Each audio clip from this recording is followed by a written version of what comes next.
I'm Anna, and this is Film and Family, a podcast for filmmakers who want to see real progress in their film careers without sacrificing their health or relationships. Hit subscribe to never miss an episode. If you are already a subscriber, go ahead and leave us a 5-star review if you would. That helps other people find this podcast, and that would be great if you don't mind doing that for us.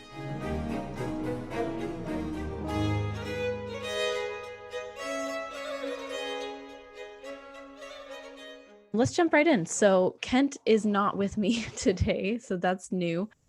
He is watching the kids, and then he's going to be building camera because we are going to be shooting today. So we have another 8-hour day scheduled, and I wanted to get this podcast out so I have time to release it by Friday. So I'm just going to jump in and record this for you and share some thoughts.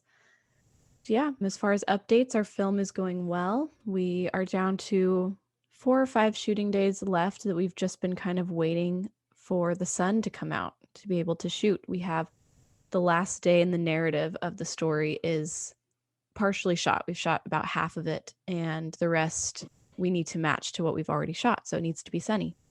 So we've been waiting for sun. In the meantime, we've had lots of rain and a tornado that actually came and hit really close to our city. We're okay. Nothing happened. We just woke up our kids in the middle of the night and carried them downstairs, and it was kind of scary, but we're all good, and we're continuing making the film. So it's going really well. But today, what I want to talk about is the idea of emotional poverty and emotional wealth. And this is an interesting concept. I feel like it's fun for me right now because I am starting to see a lot of results for my clients. So first I started doing this coaching work and seeing lots of results for myself. I felt the difference before anyone saw the difference. And then over time, people started to also notice the difference in me and in my life. So what started as an internal thing eventually became manifest as an external thing in my physical circumstances, which is usually how it goes. And I'm starting to see that for my clients that I had joined my program last year. And that's been really fun to see. And I just kind of want to talk about this idea of investing in yourself. I think that when you decide to do coaching and invest in yourself and your mental health and your emotional health, that is a big decision. And I get it. It's not easy. Sometimes it is an investment of money and of time. And it's kind of a thing that might be newer. Maybe you're not familiar with it or how it works. It might feel strange. There's sort of this bad stigma with needing to go to therapy. This isn't therapy, but I think people associate it with that. But it's more like as if you were an Olympic athlete, you're going to have a coach, right? If you think about coaching in sports, if you're just beginning, you're going to want a coach. And if you're training for the Olympics, you definitely want a coach. So actually, the better you are at it, the more likely you are to have a coach or a private coach to help you keep improving, to be aware of your form, to be aware of things that you're just not going to see from your vantage point of being in it. And same thing with your life. The vantage point of being in your life, it's very difficult to see the kind of progress and results that you want to without that outside vantage point, especially from someone who does have training in being able to see that. So that's pretty cool. I do try to provide ongoing support to those who join my membership. You know, you get courses, you get the initial coaching, and then you get ongoing support when you need it. And that can be really valuable. So let me see, I'm going over my notes here. It's kind of hard not to have Kent, to talk for a little bit and then I get to say something. I just have to keep going for you guys, but I'll try to do this one-sided conversation. I think that there's a lot of this in the media misconstrued idea that money, investing with money will create a net positive result.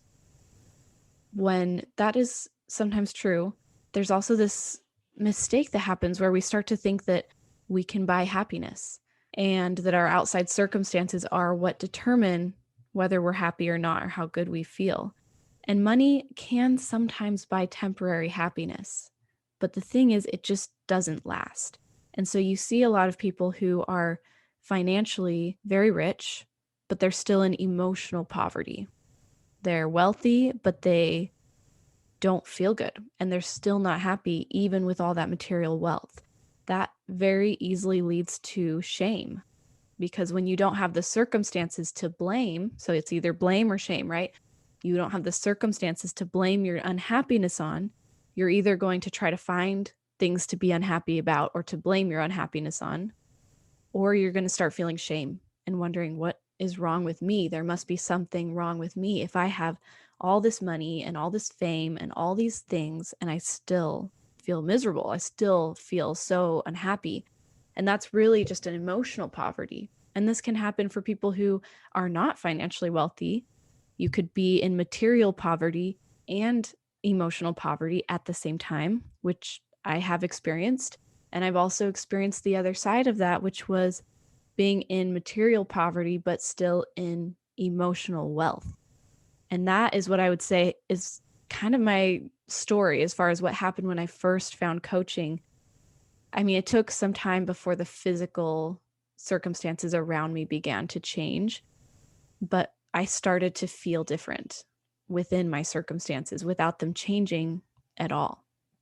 And that was really amazing. I learned to take control of my emotions. I learned that regardless of the circumstance, I could decide and choose how I wanted to feel and what I wanted to think and what I wanted to do and create the experience of my life that I wanted, no matter what the circumstance was.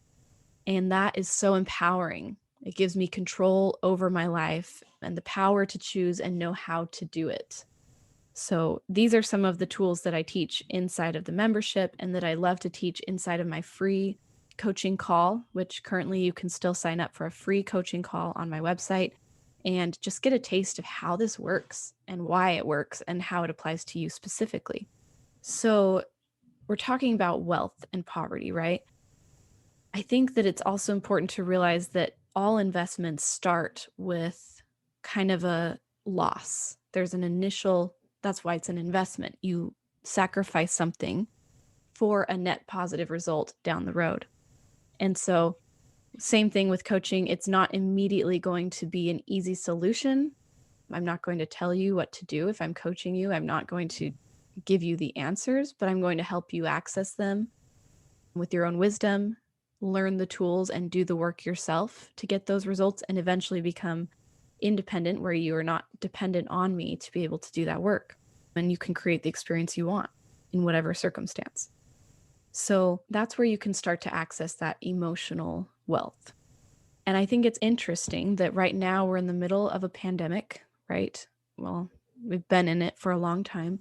And even during a medical pandemic, I feel like the real pandemic is also this emotional pandemic that's been going on. And everything that happens has good and bad that comes with it. So as we advance as a society with technology and social media, I think we've seen a lot of great things come of that.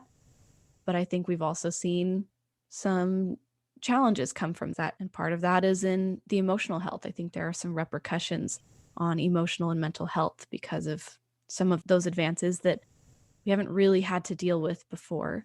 And that's why I think the coaching industry is growing so quickly. It is, according to LinkedIn, one of the fastest growing industries out there right now. And it's been that way for a couple of years. It's becoming a little more mainstream. I think at first it was something that seemed really kind of woo-woo or strange, people who did coaching.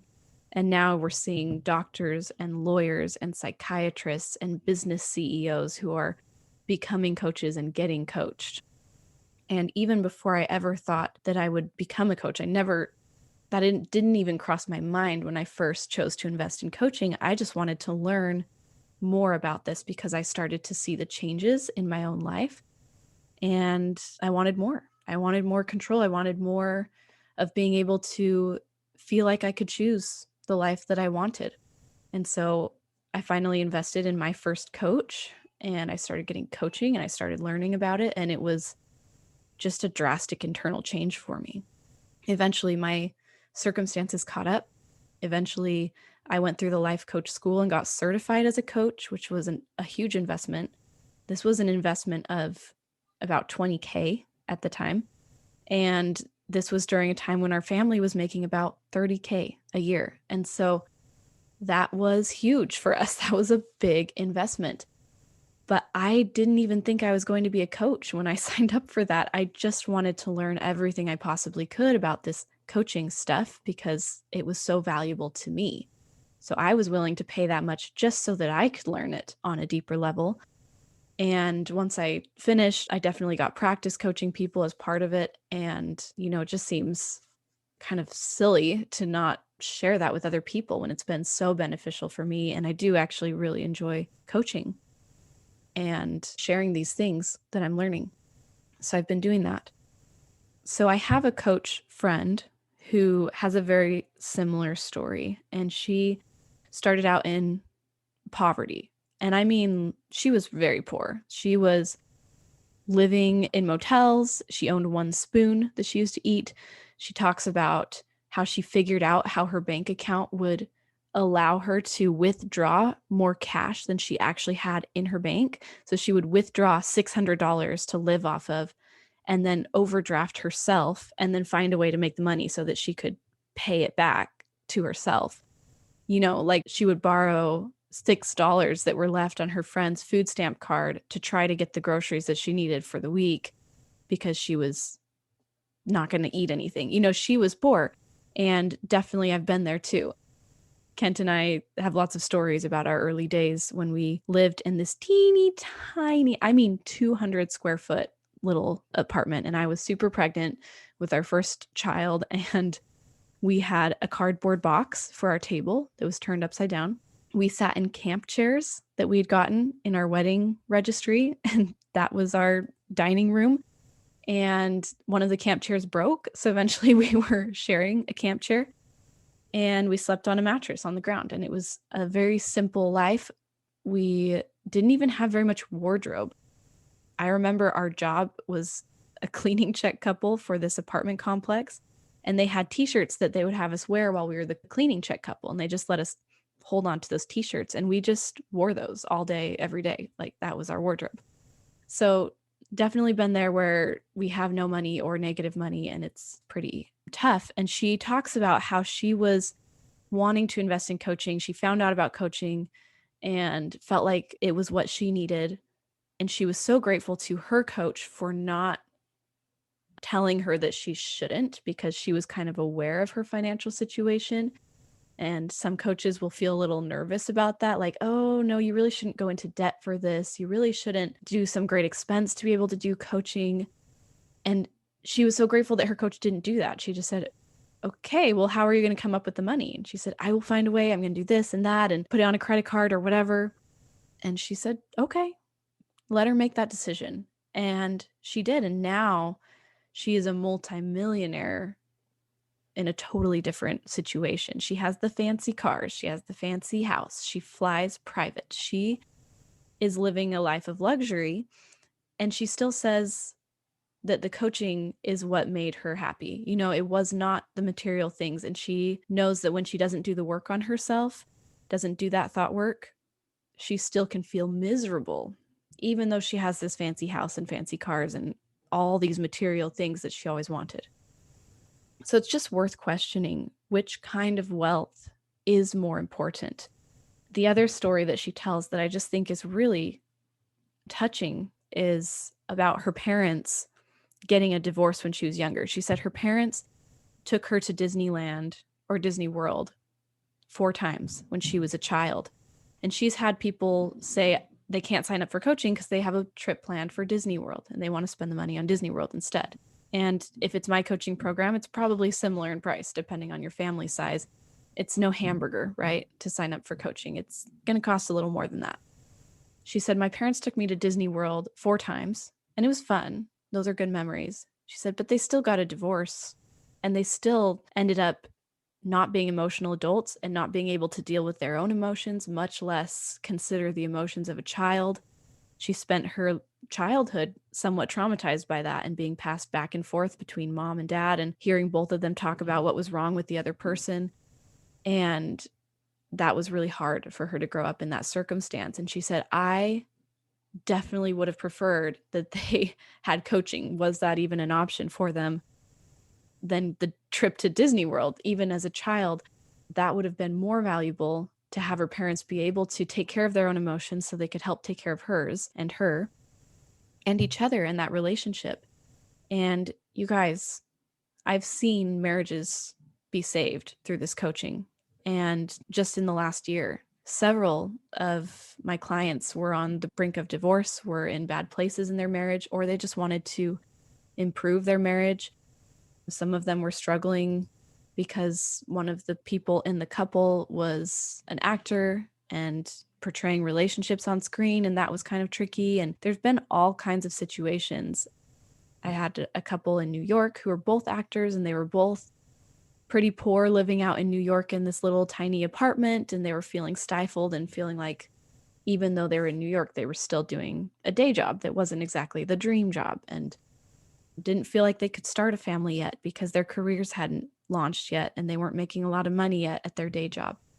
And I had a client who, again, was on the brink of divorce, basically in the process, and they had already separated physically from each other and were moving forward with divorce planning, and it was not looking good. And she was able to realize that she actually wanted to make it work. She wanted to do the work to fix her relationship, which was really great. And now they're back together and they seem really happy. And, you know, again, a lot of the results you can't see because they are inside. And when I talk to these people who are my clients, I can hear it in their voices. Their confidence has increased. Their feeling of not being a victim in their life and being able to choose the life that they want has changed.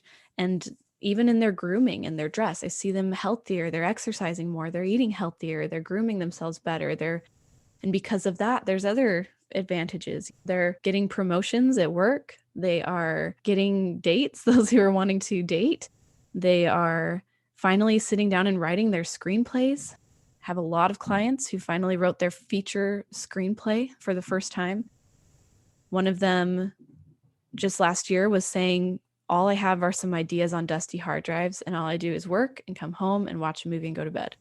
And he finally started writing again. And before we knew it, he had a feature-length screenplay. And then he was pairing with producers, and then it was just happening. And this screenplay was getting made, and now he's scheduled to shoot it in, I think, sometime next year. Not positive on that, but soon. And that's getting put together, and he has a pitch, and it's getting funded, and he's doing it. His life is totally different. You know, there's clients that I didn't even know what happened to them. I had one client who did well with the coaching. He started writing again and was getting his health and his life kind of under control. And then I just didn't hear from him for a while. I didn't know what happened. And he gave me a call. Actually, he emailed me and asked if I could give him a call the other day and said, hey, I'm moving to Georgia to do film. And he's going to quit his job. And he got promoted after our coaching and was making a lot of money and things were going really well. And he finally was going to make the leap and go into film, do even more and do that step of faith. And that was really cool to talk to him because I just didn't know what had happened. And I always ask for feedback or testimonials from my clients if they're willing to give them. And he was one who I never received a testimonial from. I just didn't know what his thoughts were. And on the phone, he said he felt like it was divine providence, that he went to a film festival where we met. He said, I only stayed there for 45 minutes, 15 of which I was watching your short film, and the other 15, I was talking to you about it. And that was most of his visit to that film festival. But in the end, he ended up coaching with me, and the coaching, he said, was phenomenal. It was making a big difference in his life. And now he's moving out to Georgia, which was sort of an idea he got because that's what my husband and I did. We moved out to Georgia and did film out here and made our feature and all that stuff. I'm really proud of all of my clients and all of the results that they're seeing because they've invested in themselves. And I'm not trying to brag or say that I gave them these results because I didn't. These are tools that have worked for me, and I'm seeing them work for other people, especially in our industry. And that is such a cool thing. This is emotional wealth. And I just think it's worth considering, because sometimes we think like physical wealth or material wealth is more valuable, or even just that it's more responsible. It's the responsible thing to do. And I just think it's worth questioning if that's really true or not, and considering you might be doing yourself a disservice if you keep believing that, because yeah, the money will create some temporary happiness. It will create something physical that you can see. And yes, the emotional health is something you don't really see at first. It's internal. But what is the point of everything looking great if you don't feel great inside? So I just wanted to share that with you and celebrate a little bit of the results that my clients are getting. A lot of them are making feature films now, or have made feature films since getting coaching. Had another client, she was working a bunch of jobs she didn't like and not doing anything at all in the film industry. She actually didn't have a degree in film. She didn't have any experience on film sets. And she just made her first feature, worked on her first feature and got paid for it. She was a production head, department head, and I think learned a lot and had a really good experience. And so now she's moving forward with her next feature film project. And I've had actors who have now had their lead roles in feature films, and they're moving forward. They've written their own screenplays. A lot of them actually have written their own screenplays, I'm realizing. But I'm not trying to say that you have to do any of those things, but I just want you to know what's available to you and what could be possible for you, and just to think about investing in your emotional health. So that's what I wanted to share today.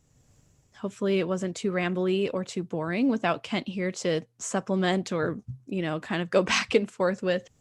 I do miss him, but we'll be together all day making our film. So just to wrap up, if you like what you're learning, again, the best compliment you can give us is a 5-star review, just because that helps people find us and find this podcast. And if you feel ready to try this out, to try this coaching thing and see how it applies to you and your situation, if it's a good fit, I offer a free coaching call, which you can sign up for on our website, invisiblemansion.com. And you can read some of the feedback that I've gotten from my clients on there. You can sign up for the emails that I send every week. And of course, keep listening to the podcast. Those are all great ways to learn that are free.